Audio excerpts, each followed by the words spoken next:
कार्तिक मास 8वां अध्याय। श्री नारद जी बोले, हे राजन, अब मैं कार्तिक के व्रत की उद्यापन विधि सम्यक प्रकार से वर्णन करता हूँ, उसे ध्यान देकर सुनिए। व्रत को चाहिए कि कार्तिक मास में शुक्ल पक्ष की चतुर्दशी को व्रत के संपूर्ण फल प्राप्त्यर्थ और विष्णु भगवान की प्रसन्नता के लिए उद्यापन करें। तुलसी जी के ऊपर सुंदर 4 दरवाजे बनवाएं, वंदरवार तथा फूलों से सुसज्जित करें, चंवर से सुसज्जित करें, मंडप बनाएं। चारों द्वारों पर मिट्टी के बने हुए पुण्यशील, सुशील, जय और विजय नामक 4 द्वारपाल को पृथक पृथक बैठावे।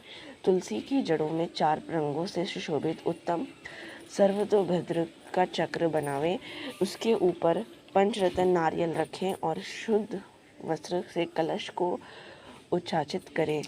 उस कलश के ऊपर शंख, चक्र, गदा, पद्म और पीतांबरधारी लक्ष्मी युक्त विष्णु भगवान का पूजन करें। कार्तिक मास की व्रती इंद्र आदि लोकपालों का पूजन मंडप में करें। द्वादशी को भगवान विष्णु जागे थे, त्रयोदशी को देवताओं ने भगवान विष्णु का दर्शन किया और चतुर्दशी तिथि को देवताओं ने उनका पूजन किया था। इसलिए भगवान की उद्यापन पूजा चतुर्दशी तिथि को शांत मन से की जाती है। इस दिन संयम और शांत चित्त से व्रत भी करना चाहिए। अपने गुरु की आज्ञा अनुसार स्वर्ण और मूर्ति बनाकर षोडश उपचार तथा विधिवत नैवेद्य से भगवान विष्णु का पूजन करें। विविध प्रकार के मांगलिक गायन, वाद्य तथा कीर्तन करके उस रात्रि में जागरण करें। जो प्राणी श्रद्धापूर्वक भगवान का कीर्तन करते हैं, उन लोगों को 100 जन्मों के एकत्रित किए हुए पाप विनष्ट हो जाते हैं। जो लोग जागरण करके प्रेम पूर्वक भगवान का कीर्तन तथा नाचते हैं, नृत्य करते हैं, उनको 1 सहस्त्र गोदान का फल मिलता है। जो प्राणी भगवान के सम्मुख नृत्य गान पूर्वक कौतुक करते हैं, उनके अनेक जन्मार्थिक पातक तुरंत नष्ट हो जाते हैं। जो प्राणी भगवान विष्णु के सम्मुख नृत्य गीतादि कौतुक करता हुआ जागरण करता है तथा उनके चरित्रों का पाठ करके विष्णु भक्तों को प्रसन्न करता है, व्यर्थ की बातों का त्याग कर मुख में बांसुरी आदि बजाता है, इन भक्ति भावनाओं से युक्त जो मनुष्य रात्रि भर जागरण करता है, उसे करोड़ों तीर्थों के करने के समान पुण्य प्राप्त होता है। तदनंतर पूर्णमासी को स्त्री सहित श्रेष्ठ 30 ब्राह्मणों या केवल एक ही ब्राह्मण को अपने सामर्थ्यानुसार पायानुसार भोजन करवाएं, क्योंकि इस दिन भगवान विष्णु के भक्तों को वरदान दिया था और मत्स्य रूप धारण किया था। अतः इस विधि की दान, हवन, जप आदि जो कुछ भी विष्णु भगवान के निमित्त होता है, वो अक्षय फल को देने वाला है। इस कारण व्रती उक्त 1 या 30 ब्राह्मणों को प्रयास भोजन करवाएं।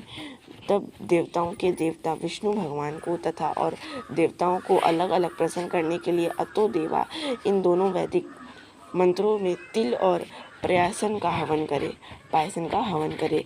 उन ब्राह्मणों को अपनी सामर्थ्य अनुसार दक्षिणा दे प्रणाम करें। पुनः विष्णु देव की पूजा करें, अन्य देवताओं तथा तुलसी जी का पूजन करें तथा कपिल गौ का पूजन। कार्तिक व्रती सावधान से रहें।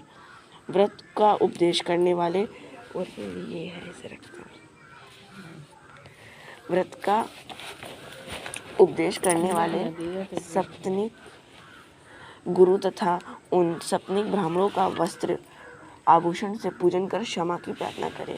प्रार्थना मंत्र का अर्थ, अब आप सब लोगों की अनुकंपा से मुझ पर विष्णु भगवान सदा प्रसन्न रहें। इस व्रत के करने से मेरे 7 जन्मों के किए हुए पाप नष्ट हो जाएं और मेरी सनातन चिरंजीवी रहे। इस पूजा के द्वारा मेरी सभी अभिलाषाएं पूर्ण हुए। मेरी मृत्यु होने के पश्चात मुझे अतिशय दुर्लभ विष्णु लोक प्राप्त होवे। व्रत करने वाला इस प्रकार ब्राह्मणों से क्षमा की प्रार्थना करे और उनको प्रसन्न करके विदा करे। पूजा के उन संपूर्ण वस्तुओं को गौ के साथ गुरु को दे दें। उसके पश्चात बंधुओं और मित्रों के साथ स्वयं को भी भोजन करें। कार्तिक अथवा माघ मास में उद्यापन के नियम इसी प्रकार कहे गए हैं। इस प्रकार जो प्राणी विधि विधान से कार्तिक मास का व्रत और उद्यापन करता है, वह पाप रहित होकर मनोभिलाषित कामनाओं को प्राप्त होता है। अंतः में विष्णु लोक को निवास करता है। तीर्थ दानों तथा सब व्रतों के करने से जो फल प्राप्त होते हैं, उनसे करोड़ों गुना अधिक पुण्य फल विधि पूर्वक कार्तिक मास का व्रत करने से मिलता है। वे प्राणी धन्य हैं, वे पूजनीय हैं और उन्हीं का इस संसार में जन्म लेना सफल है जिन्होंने विष्णु भगवान की भक्ति में तल्लीन होते हुए कार्तिक मास का व्रत किया हो। कार्तिक मास का व्रत करने वाले के पुण्य में उसके समस्त पाप कांपते जाते हैं और इधर उधर भागते फिरते हैं और कहते हैं कि अब हमारा जाना कहाँ होगा। इस कार्तिक मास के व्रत के विधान को जो भक्ति पूर्वक सुनता है या सुनाता है या वैष्णव को सम्मुख सुनाता है, ये दोनों इस व्रत के प्राप्त होने वाले पापनाशी सभी फल प्राप्त करते हैं। बोलो विष्णु भगवान की जय। 8वां अध्याय संपन्न हुआ।